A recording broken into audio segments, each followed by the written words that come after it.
जो प्रोटोकॉल का उल्लंघन किया गया है राष्ट्रपति द्रौपदी मुर्मू जी के साथ, वो केवल एक प्रोटोकॉल का उल्लंघन नहीं है। दरअसल वो संविधान के प्रिंसिपल का उल्लंघन है। देश की प्रथम आदिवासी राष्ट्रपति का जिस प्रकार से टीएमसी ने जानबूझकर अपमान किया है, और केवल उनका अपमान नहीं किया है, केवल संविधान का अपमान नहीं हुआ है, संवैधानिक पद का अपमान नहीं हुआ है, बल्कि पूरे आदिवासी समाज का अपमान करने का जो कार्य किया है। एक तो ना ममता बनर्जी ना कोई उनके मंत्री जो प्रोटोकॉल के हिसाब से राष्ट्रपति को रिसीव करते हैं किसी भी प्रोग्राम के लिए, वो नहीं थे। फिर इंटरनेशनल प्रोग्राम किया जा रहा था आदिवासी समाज के लिए, उसको जानबूझकर शिफ्ट किया गया उस वेन्यू को। जब वहाँ पर प्रोग्राम किया भी गया तो बेसिक प्रिपेयर्डनेस भी उसमें नहीं थी। और जिस प्रकार से ये पूरी घटनाक्रम हुई है, ये दिखाता है कि दरअसल टीएमसी को संविधान और संवैधानिक पदों से इतनी नफरत है कि कभी राष्ट्रपति को, कभी उपराष्ट्रपति को, कभी स्पीकर को, चीफ जस्टिस ऑफ इंडिया को, इलेक्शन कमीशन को बार बार अपमानित करते हैं। मुझे लगता है कि आज इस पर अनर्गल डिफेंस देने के बदले ममता बनर्जी और टीएमसी को माफ़ी मांगनी चाहिए कि आदिवासी बेटी के साथ और आदिवासी समाज के साथ और अंबेडकर जी के संविधान के साथ इतना बड़ा खिलवाड़ किया गया, सारी सीमाएं पार की गई। परंतु दुख की बात यह भी है कि कांग्रेस पार्टी जो संविधान की बड़ी रक्षक बन के घूमती है, जो आदिवासी समाज की बड़ी बातें करती है, ना राहुल गांधी ना प्रियंका वाड्रा एक शब्द बोल पा रहे, जबकि अधीर रंजन चौधरी बोल रहे हैं इस पे। मुझे लगता है उनकी चुप्पी भी बहुत कुछ बोल रही है। नेता शशि थरूर ने कहा कि विपक्ष सोमवार को लोकसभा स्पीकर ओम बिरला के खिलाफ अविश्वास प्रस्ताव लेकर आएगा। उन्होंने माना कि सरकार के पास बहुमत है, इसलिए प्रस्ताव पास होना मुश्किल है, लेकिन इससे विपक्ष को अपनी चिंताएं संसद और देश के सामने रखने का मौका मिलेगा। तो शशि थरूर जी और कांग्रेस पार्टी मान रही है कि संख्या उनके पास नहीं है, पर सीन क्रिएट करना है, पार्लियामेंट को कैसे बंधक बनाना है, इसकी एक और योजना है। और ऐसी कौन सी संवैधानिक व्यवस्था है जिसके खिलाफ कांग्रेस को विश्वास रहता है? वो प्रेसिडेंट के खिलाफ लाना चाहते हैं अविश्वास प्रस्ताव, वो वाइस प्रेसिडेंट के खिलाफ लाना चाहते हैं, वो चीफ जस्टिस ऑफ इंडिया के खिलाफ लाना चाहते हैं, वो इलेक्शन कमिश्नर के खिलाफ लाना चाहते हैं। दरअसल कांग्रेस के खिलाफ, क्योंकि जनता ने अविश्वास प्रस्ताव पारित किया है, एक नहीं 95 टाइम्स राहुल गांधी को बताया है कि हमें आप पर विश्वास नहीं, तो राहुल गांधी के इशारे पर हर संवैधानिक संस्था के खिलाफ सुपारी लेकर काम करना और उसको टारगेट करना, ये कांग्रेस का चरित्र बन चुका है।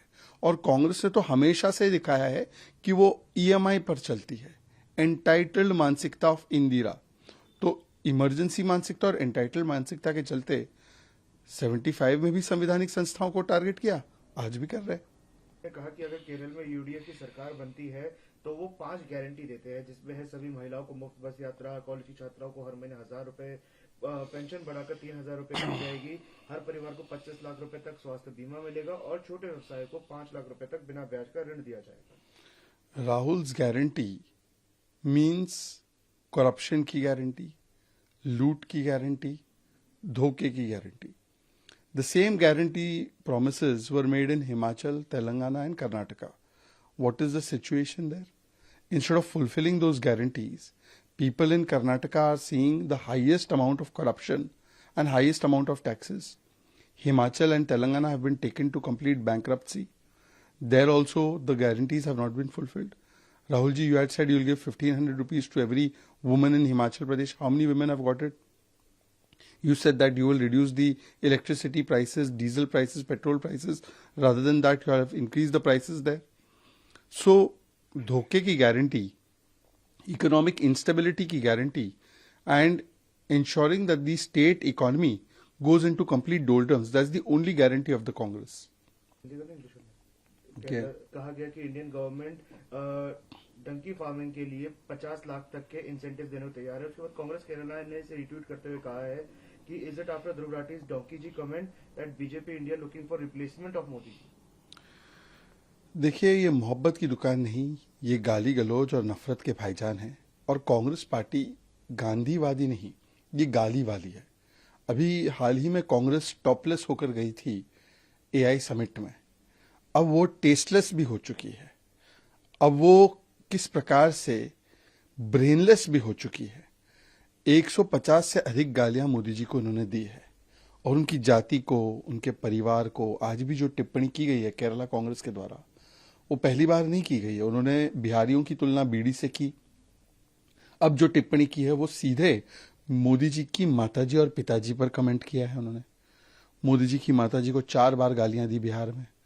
मोदी मर जा, कब्र खुदेगी, गंगू तेली, नीच, भस्मासुर, उनकी जाति को लेकर उनके समाज को गाली देना। राहुल गांधी ने तो स्वयं बोला है लाठी डंडे से मार देंगे मोदी को। तो इस प्रकार की भड़काऊ जहरीली बातें करना और अंबेडकर जी द्वारा बनाए व्यवस्था के संवैधानिक पद पर बैठे प्रधानमंत्री पर निशाना साधना, ये इनकी पुरानी आदत बन चुकी है, फितरत बन चुकी है।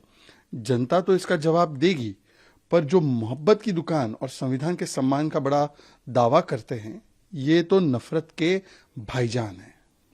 See, today Congress has become not Gandhiwadi Congress, it is Galiwali Congress. And they are not about मोहब्बत की दुकान, they are not about संविधान का सम्मान, they are only about नफरत के भाईजान. The comment made by the Kerala Congress handle, it reflects the mindset of Rahul Gandhi. Kerala Congress is the same handle which has said Biharis are like BDs. Now it has abused the mother and father of Prime Minister. They have abused the mother of Prime Minister during the Bihar elections. They have made 150 such abuses and comments against Prime Minister. Marja Modi, Kabar Khudegi, Bhasmasur, Gangu Teli. They have attacked his jati, his samaj. So it shows that they are not about Samvidhan ka samman or mohabbat ki dukan. They are only nafrat ke bhaijan. And the people of India will respond to this. But Rahul Gandhi himself says लाठी डंडे मारेंगे मोदी जी को. So therefore, it is all coming out of Rahul Gandhi's mind. VK News, राष्ट्र के नाम.